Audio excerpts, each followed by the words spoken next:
Yes, God, honey. My name is Devin Razor, and we just wrapped an amazing episode of Beyond the Salon with Mr. Ken Johnson. Ken is a financial strategist, and so he gave us an amazing tips of how we can spend our money and how we can budget during the holidays. How are you spending your money? Come on in and get you a piece. Yes, God, honey. My name is Devin Razor, and welcome to the Beyond the Salon podcast. Today, I have a special guest, Mr. Ken Johnson. Mr. Ken is here to take us on a financial journey in and out of the salon. Welcome, Ken. Thank you. I'm so excited to be here. I'm an investment strategist, really helping people to figure out the best way to make investment decisions and have great outcomes. So I'm excited to be here with you all.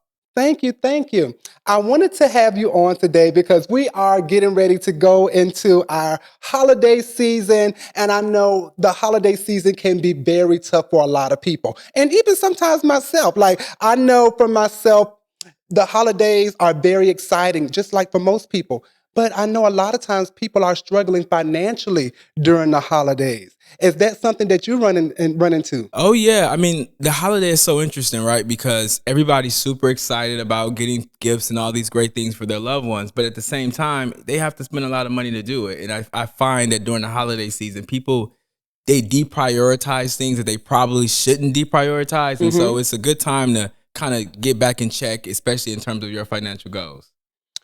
When people are getting ready for the holidays, I know sometimes people put money to the side or they are saving up, like leading up to the holidays. What are some of the things that you're seeing people run into when it comes to their finances during the holidays? Yeah, I think saving ahead of time is such a great thing, right? I think a lot of people, when they think about saving, they usually think about it in terms of, hey, I have this pocket of money here for emergencies, right? And that's great. It's really good to do that.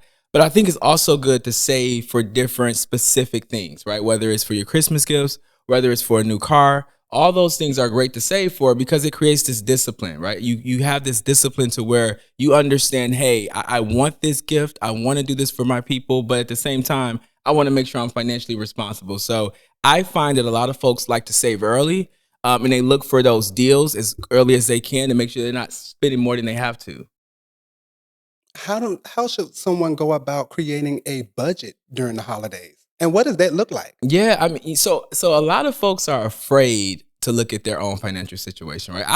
When I was younger, I didn't even want to look at a spreadsheet and see how much money I had coming in or going out because honestly, I was like, well, if I see this, it means that I have to act, right? I can no longer say, hey, I just have no money. I can say at that point, I'm just irresponsible with money. And so you have to first create a better discipline, but also create a better emotional attachment to money, right? So you don't want to think about money as this thing of put it on a pedestal, right? You want to think of it as a tool.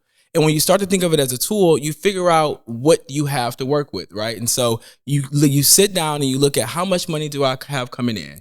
And it's not rocket science, meaning that you know how much money you have coming in, right? Like you get paid every 2 weeks, every week, every month, however it is. You're not getting any more money than what you're getting during those pay periods, right? So you know what you have coming in, and then you start to look at, okay, well, how much do I have to pay, right? I know I want to have a roof over my head, so I need to pay my mortgage or my rent. I know I want to have my lights and gas on, so I need to pay that. You prioritize those things, and then from there you decide, okay, this is what I can use to splurge on things that maybe are exciting or Christmas gifts or whatever it may be. I heard you say something. You said people avoid looking at their finances. Is that just something that people do across the board or just mainly during the holidays? I think it's across the board, right? Like I What do you like think to. the fear is?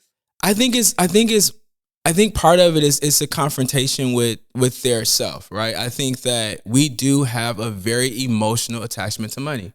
Like when we look and see that, hey, I am not where I want to be financially, that's a hard pill to swallow. It is. It's really hard. So you have to really think about, what goals do I have ahead of me? I understand this is where I am, but if you understand where you are, it's like self-awareness, right? When we think about just our own personal issues, like you have to be self-aware. From there, you can figure out strategies to get to where you want to go. So it's something that people struggle with all year long, but it's probably heightened during the Christmas and holiday time because you have this desire and this need to please others and give them gifts and give them these things. And so you become sometimes more irresponsible than other times of the year. So this is a people-pleasing season. It is. It is. And so during this season, do you also see credit card usage go up? And how do you manage that during the holidays? Yeah, you see a lot of that. You see folks really using credit cards kind of irresponsibly, putting it on the card and paying it later. You know, I used to do that. I used to be so bad with credit cards. Like I was taught, right? My family kind of taught me that, hey, you know, you put it on the card and you pay the minimum and you keep paying the minimum. And then next thing you know, the card is maxed out, right? Right. Terrible way a terrible way to deal with credit cards. The way that I look at credit cards now is I look at them for the benefits. So most cards, you know, you have your airline cards, you have these other cashback cards. I'll use my credit cards pretty much only. Like I never use my debit card. I never really use cash. Right. I don't have to. I use my card. I get that cash back. I get those points, but I pay my card off every month. I love the points. Oh God, the points are the best. Points. That's where the perks are. That's where the perks are. That's right. Yeah, and you do that and you pay it off every month, right? You don't want to hold those balances because when you hold those balances, now you have to pay interest. But if you pay it off within that month, you don't pay any interest. You're only paying what you use. So I think people tend to look at credit cards during the holiday season as I'll use it now and I'll pay it off in a few months. I'll pay it when I get my income tax. I'll pay it when I get my bonus. But let's change the narrative to say, okay, I'll use it, but I'm only going to use enough to where I can pay this off the next month. And I think you'll have better habits and you'll stay out of that credit card debt, which none of us want to be in. So when people are budgeting, should they add their credit card usage into that budget? I don't. So the way that I budget, I have a certain amount of money that I want to spend or splurge on, kind of like my fun expenses, so to speak, right? But within my fun expenses, I know I'm going to use my credit card for it. And so like, since I'm paying it off every month, essentially whatever I see in my budget is what I'm going to use on my card. And so I kind of know it from there. I think the one good thing though about using your credit card is you get those statements, and most people, hopefully they're looking at their statements. And so it's another reinforcement of maybe I'm spending a little bit too much this month, right? I even have alerts come to my phone. So every time I use my card, I get an alert so I know what I'm spending. And so if I feel like I'm hitting my number, like I may have had a couple, I don't know, let's say I had $500 for the month, right? If I leave $500 for the month for my fun budget and I notice that I'm getting close to that and it's only half in the month. So I'm like, okay, well, you had your fun. You don't have much more you can do this month. So just know that. So that way you stay on track of your goals. And you're not necessarily overspending when you don't have to. When we are creating these financial budgets, right? It sounds like we're also having to create that boundary with ourselves. Oh, yeah. How do we communicate that financial boundary with our family members and loved ones? No is what they said. No is a complete sentence. It right? is. And Period. That's right. And it's hard. Like I'm a Libra, you're a Libra. Absolutely. And Libras, we have this tendency to want to make sure everyone around us is in balance, right? We want to be in balance, and sometimes that people pleasing comes with it. So I struggle with that a long time. I mean, I still struggle with it sometimes of telling folks no. But you have to do that. You have to be able to say no.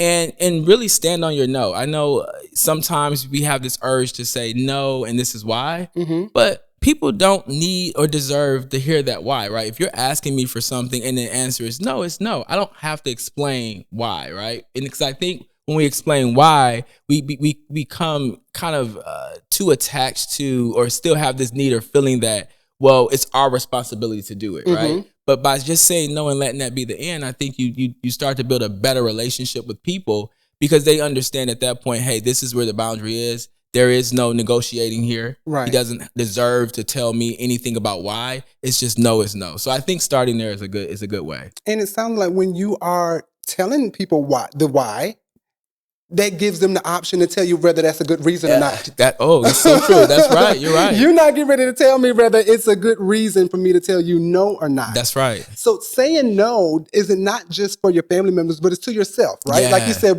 this is like a people-pleasing season. And so saying no to yourself means that I don't get to get that emotion in return that you give me when I give you something that I know that you want, that I also knew that I couldn't afford. That's right. That's right. Yeah. I mean, I've been guilty of that, right? I used to think that, it's my responsibility to help those around me. And to some extent it is, right? I think we're on this planet to be of service to other people, but all you do is hinder their growth, right? All you do is tell them, hey, I don't have to hustle. I don't have to learn. I don't have to do these things to get to a better place because I know you'll provide for me. And so you're not doing a service to them, and you for sure not doing a service to yourself. And whether that person is having that conversation with you, that's the mindset that's being created. Yeah. Right? Yeah. If you keep showing up, you keep doing things, you keep buying, you keep getting those kids those Jordans when they're not doing good in school, it tells them like, hey, I can continue this with the same behavior because I'm getting rewarded for it. That's right. That's so true. That's so true. When you are creating your budget for the holidays, is it certain people or certain family members, or like, is it more so of like your friends are family, or is it that you are using this opportunity to get stuff from like extended family members or like more immediate? Yeah. So last year I did something, I think it was last year. I wanted to like bless my family. And so I gave all of bless. I gave each and every one of my family members like money, right? My grandmother, my siblings, my cousins, like I gave everyone money. And they probably will see this, but I was kind of pissed because it felt like, they were happy to receive it, but it felt like, oh, it's expected to some extent, right? Because you have created this giving mentality or this giving relationship. And so, going forward, the way that I think about it is, if I come across something that resonates with someone that I love or care about, whether it's friends or family, I'll grab it. But I don't sit there and say I have to get my nieces, my nephews, my sisters, my mom, my dad, any of them, anything for Christmas or any other holiday. The only time I really prioritize them is their birthday. You'll get something on your birthday from me, but you may not get anything for Christmas. That's just me, though. I'm not saying you have to do that, but I think whatever your boundaries are, you just have to decide that and stick to it. And sometimes when you are gifting money, how do you know how much to give? Yeah. Right? And it's never enough. I was watching a clip. The guy was talking about giving money to your family. Like, okay, if my grandmother helped raise me, if I give her $10,000 for the holiday, how do I know that's enough? Yeah. Is that enough? Is there something that I should be doing more? Is it, if I give $10,000 to my grandmother, what does that mean to my mom? Oh, yes. What does that mean to my sister? Yes. So sometimes giving money is like it's a hole at the bottom of that bucket because it keeps wanting to receive. That's right. That's so true. And that's exactly how you feel till you start to compare. Like, I don't want them to think I love them more because I gave them more money. It's like, no, I love you all equally. But, it's just you kind of have to work through that in your own brain. Are there any particular industries or sectors that tend to perform well during the holidays when we're talking about investing? Yeah, so I wouldn't say it's any particular industries or sectors that perform well. I think what you find is that, of course, during the holiday time, everyone is looking at the retailers. They're looking at the Walmarts, the Targets, all of those folks. I'm not necessarily saying that those are good investments, but they are looking at those companies. And they're looking at them because they want to know how are people, consumers, spending money, right? The U.S. is a place where it grows based on us spending money. And so it's a signal to the health of the economy. So you'll see that. But I wouldn't say that they're necessarily good investments during the holiday season. I always tell people, if you are new to investing, start with what with whatever right? So if you work at a healthcare firm or a healthcare company, you may know healthcare better than me, right? And so maybe look at healthcare companies as a place to start investing. But I wouldn't necessarily say just because it's the holiday time, things that are attached to holiday season are better investments. But just start with what and then you can grow from there. You made a really good point. We do think that, during the holidays, places like Walmart, Target, or any of the stores, I remember JCPenney's used to be a really, really big deal growing up. And you will see all these people in the stores. And your mind will also say, hey, this is a great area to invest in. But if their margins are going up during that season, how much is that actually being shown when you're investing in those companies? That's the key, right? And as investors, what we're always looking at is expectations, right? And so a company can perform well, right? We look at things like their earnings or their profits. We look at their revenue, their sales. And you can have this expectation of the company doing well, especially, and you should during the holiday season, right? But if they miss that, or if they do well, but it's not as great as some of the other companies, that company could still underperform. And so it's really hard to just think about, companies in terms of, just because of a seasonality thing. You really don't want to you want to get away from that and really just think organically in terms of what is this company doing for the long term, right? what is this company growing, a product that they're creating that we think is going to be around for years and years to come. Those are the places you want to invest. Those are the places that you can really make, you know, a lot of money sometimes. How have you seen the market change during the holiday season since the pandemic? And what are some of those things that stand out for you? Yeah, I mean, the market is to some extent. I mean, it's constantly changing. That's the one thing I love about my job is there's so many things going on, and whether it's political things, whether it's just things around the environment that dictate and move the market, right? Mm-hmm. And so during the holidays, the holiday season, I don't see anything revolutionary that's happening. I think right now, this holiday season, of course, because of the election and this next administration, a lot of things are really moving based on that still. So I wouldn't say it's so much what's going on with the holiday. It's really what's going on with what's going to happen with this new administration. Do you feel like people are spending or they are holding back a little bit? People are starting to spend. The crazy thing is before the election, everybody was nervous. No one knew what was going to happen. People were kind of freaking out. And now that we have some sense of clarity, people are willing to go back out and start to spend again. It may be premature. Who knows what's going to happen next year? But we are starting to see people have more confidence and start to spend again. How does holiday spending affect your long-term financial goals? Yeah, I mean, you want to build it within your long-term financial goals, right? I think sometimes we have this desire to look at things in compartments, or so it's like I'm going to worry about this right now and detach it from where I want to be in the future. I think the better thing to do is when you create budgets or when you create these long-term goals, build that in there. Because if you build it in there, then you're more likely to stick to it. I used to have a bad habit of this. I would kind of create goals, and the goals were disconnected from one another. And so I would be working on a goal and I can't see how it aligns to other things. And so I would lose traction there. And then I would maybe start another goal and lose traction there. So what I've learned to do is think of things from a holistic perspective and where I want to go in the end and build it from there. Build it in that way. Are there any red flags that people should watch for in this seasonal investment opportunity space? So there's a lot of scams, right? Okay. There's a lot of scams. There's a lot of scams. I mean, and it could be scams from spending, right? You get a lot of those phishing scams. You get those emails from somebody in Nigeria and all that kind of stuff. And you see a lot more of that during the holiday season because people are like excited to buy, and people are in better spirits, and they're in the giving spirit too. They are, yeah. People give more to the homeless. They give more, the people that are outside, like the grocery stores and stuff. The little Santa Claus with the bell. They give more during the holiday season. They donate more, and it's also like wrapping up the end of the year. So people are giving more. For their financial things, they're trying to, write that stuff on. That's exactly that's a really good point. And we can talk about that more too. But you're right. Yeah, people are in that giving spirit, and unfortunately, the way that some humans are, when they know that people are in a giving spirit, they find ways to manipulate and ways to con and all those things. So you want to be careful around this time of the year. Whether it's investment opportunities, you have people come to you and say, "I have this great opportunity." And it may be some bull because they just know that people are willing and give and ready to give. So you want to be mindful when we get into this season, just because that happens a lot. But that's something that we kind of think about year after year after year. Okay. Now let's tap into what you said. No, like when you mentioned kind of the end of the year. End of the year write-off. Yeah, and so like one of the things that I always do, and I encourage everyone to do at the end of the year, is kind of take inventory of their tax landscape, right?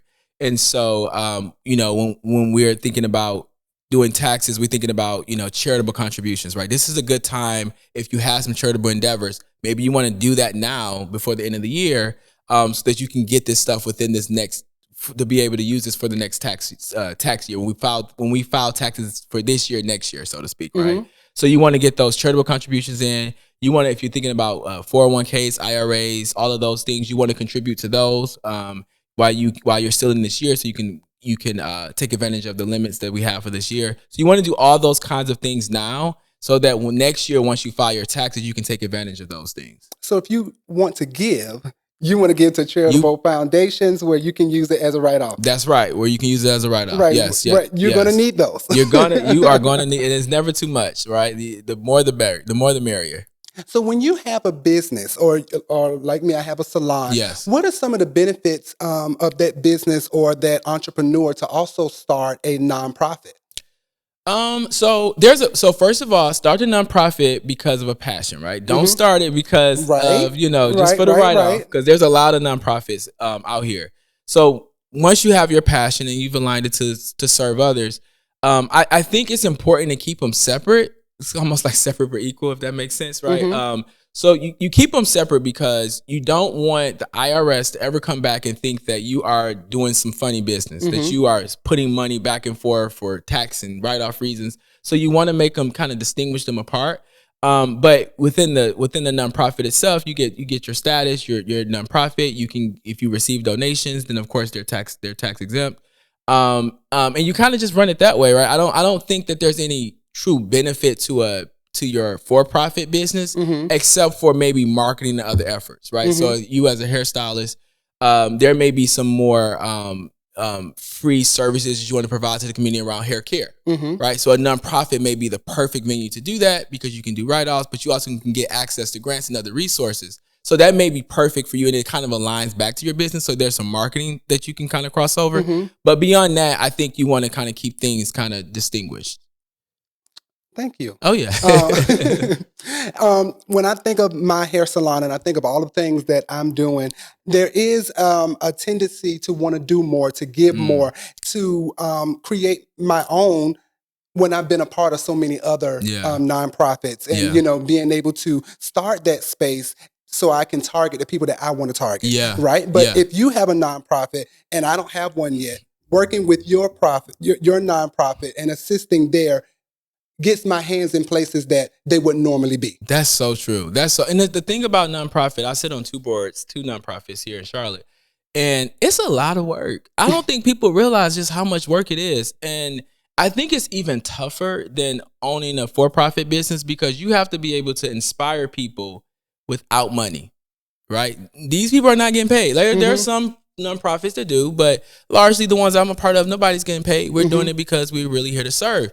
And so to be able to inspire someone to do that kind of work, that gritty work day after day, week after week, it's hard. And so I encourage people, try and start the process by working with other nonprofits, as you mentioned. Get your feet wet, kind of get into the rhythm of it. And then as you really explore how you can be different, how you can reach a demographic or have a niche that no one else is serving, once you get to that point, then you launch your nonprofit, but be ready to work because it's a lot. It's hard work, right? It is. I've been on the board of a nonprofit before, and it was a lot of volunteer time, Oh, God. a lot of showing up, a lot of smiling, shaking hands, and being myself. Right, yeah. Essentially. That's right. Now that the holidays are here, now are you cooking for the holidays, and what does that look like?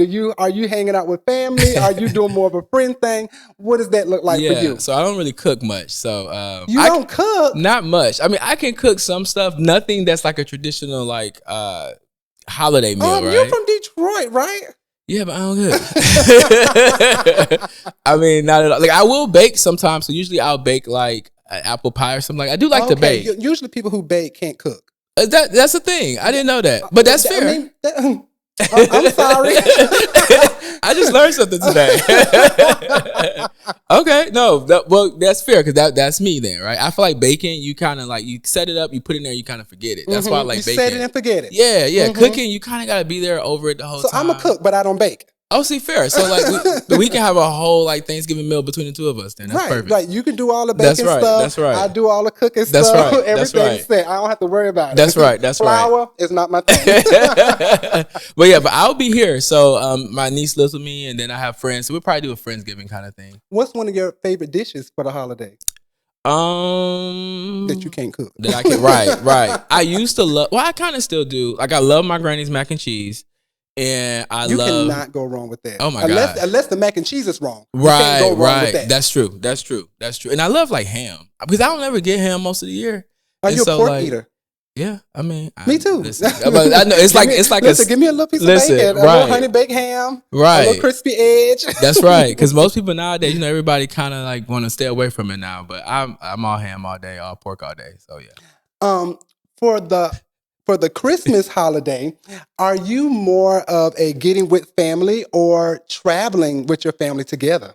Um, I'll get with my family.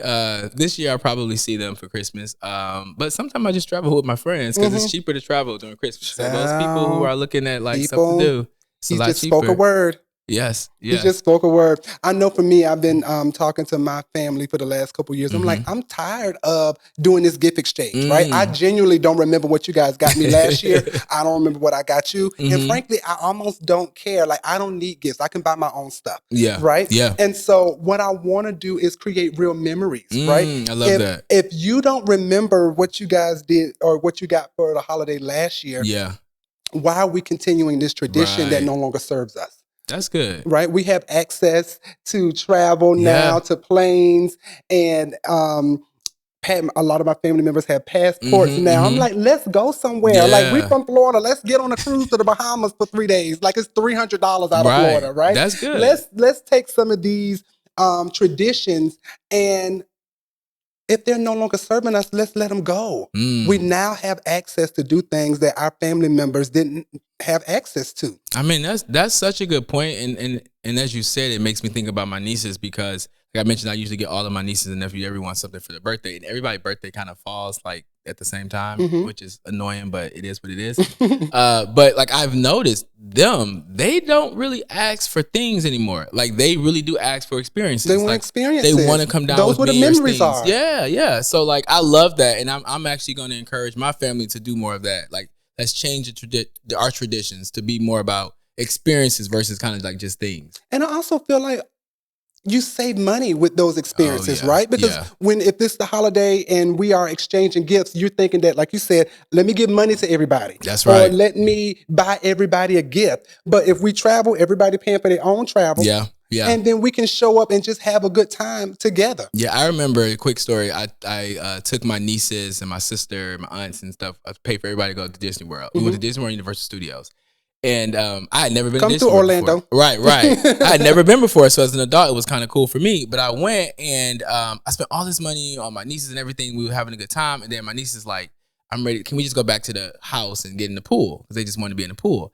And I was kind of pissed. I'm like, I've done all this for you, and all you want to do is in the pool. Like, this ain't enough. Right, You right. could get in the pool. Exactly. At home. Exactly. But as we have this conversation, it just reminds me how, all of that you've done doesn't mean much to them. It's like what means to them, what really resonates with them is the time and the experience itself, right? It didn't have to be Disney World. It could have literally just been at a hotel in the pool and they would have been fine. Because for them, it's about having the experience versus just the financial aspect of it. Right. You was the one that wanted to go to Universal. Right. That's the Universal truth. and Disney, right? That's the truth. I've been to those places growing up in Florida. We would go every year. Oh, wow. Being from a beach, Amelia Island or Fernandina Beach, we didn't have to go to the beach for vacation or for the holidays because we already lived there. Yeah, so we yeah. would always go down to Orlando to Universal and SeaWorld and Disney World for the holidays. And I remember those trips, right? I remember those trips. And those were some of the best times, Yeah. right? You really create memories there that you can hold on to forever. That's right. And as the holidays continue to come, I want us to start taking advantage of those opportunities, right? Yeah. And allow that to be some of the things that we are changing when it comes to our finances during the holidays. Yes. Right? Like I said, I'm from Florida. We can take trips to the Bahamas for $300, $400. And that's it. That's a 3-day weekend there, right Crazy. there. Yeah. Yeah, that's awesome. I'm from Detroit though, so we can't do all that, but still, that's cool. We don't get to go to Bahamas for $400, but that's all right. You never know. Well, you're right. You might have to go out of like Biloxi or something. Okay. How can someone recover financially if they've already overspent for the holidays? Yeah, I mean, so it's just back to that discipline thing, right? Unfortunately, there is no magic strategy. Once you've done something that's, in detriment of your goals, it's a little setback, right? It's not the end of the world. You just have to get back on your plan. That's the key, right? And that goes back to being honest with yourself and looking at your budget. Like you just have to look at it. A lot of folks overspend because they start the budget and they don't look at it until it's time to redo it for the next month or the next quarter, however frequent they do it. But you want to look at it in between time to make sure that you don't get to that point. But once you get to that point, just take a breath and get back on track, right? Just go back, look at where you did wrong, and then get back on your wagon. But you have to have a wagon. And Well, you have to have a plan. That's right. That's right. Ken, can you explain to us the difference between managing your money and budgeting it? Yeah, so I don't know if it's like a huge difference between the two. So I kind of think of budgeting as maybe the starting process, right? So like budgeting creates the framework, right? You know, you know what's coming in, you know what's going out, that kind of thing. Managing is that process maybe in between, to where it's like, okay, you know, I have my budget set, but let me make sure that I'm adhering to my budget. And so you can think of that process, kind of the in between process, and with that, I think it's important to do simple things, right? Like I talked about the alerts, having alerts come to your phone so that you know when you're spending too much, or setting up, sometimes they have different apps and electronic devices and things that once you get to a certain point, it'll notify you that you're reaching your limit. So, I mean, there's all those different techniques to manage your budget or manage your money along the way. But that's the distinguishing feature, right? One is to start the process and the other one is just to kind of check in on the process along the way. Listening to you explain that, it made me think of like a manager, right? A manager on a job. The manager on a job is really managing the people to do the things that was already set up for that job. That's right. Right? That's right. If the job title is already there, they're supposed to do this, and now the manager is making sure everybody's doing what they're supposed to do. That's right. And so, so it sounds like you're saying managing your money is managing that budget that you've already put in place and making sure the money is going where it needs to be and doing what it's supposed to be doing. That's exactly right. That's exactly right. Right. You need to have that finger over and pointing at it like, no, I need you to get in line. Get in formation. Right. That's right. That's exactly right. Do you see the holidays as a time of opportunity or risk for people's financial situations? Is it like an opportunity or more of like a risk? So I don't know if it's an opportunity. It's definitely risks that are there, right? I'll start with that. There are risks, right? I think the biggest risk is because the holiday season is a very emotional season, right? We're high spirited. We're really like excited about giving, as we talked about. It's easy to not adhere to your budget. We know that, right? So that's your big risk.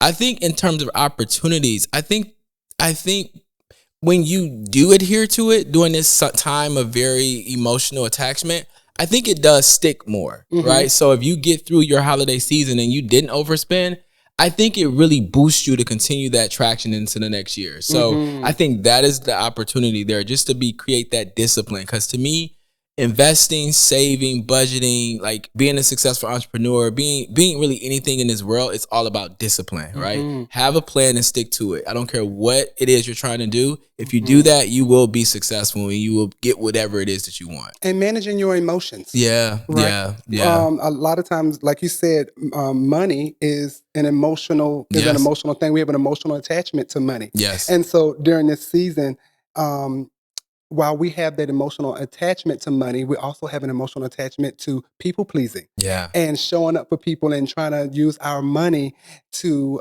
make people feel good and show them how we feel about them. Yeah. And then we have an emotional attachment to how they receive the gift that we've given them. So like you said, this is just an emotional season across the board. It is. So managing our emotions during this time will also allow us to manage our money. I agree. Thank you so much, Ken. This has been so much fun. I can't wait for the holidays. I can't wait to make sure I am managing my money and I am making sure that my coins is doing what I need it to do. Tell us one thing that you love most about the holiday season, and what is one thing that you look forward to? I just love like the spirit of the holiday season, right? I think people are happier during this time. Yeah. People are just kind of excited and people are more optimistic. I love that part of the holiday season. And I'm looking forward to like just spending time with people I love, right? Like that's like to me the most precious gift that you can have is time. And so like spending time with those people that I love and all that good stuff is the best part.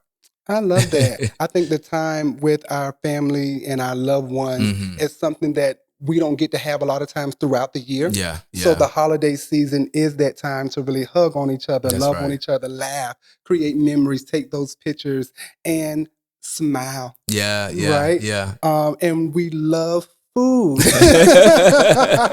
me, it's the mac and cheese. It is the mac and cheese. Not only can I make it, but I'm going to make sure that it's good and it's right. I know that's right. So if you're looking for a holiday to go to and you're looking for something sweet, Ken is your guy. He has a Marie Calendar apple pie that he can pop in the oven for you.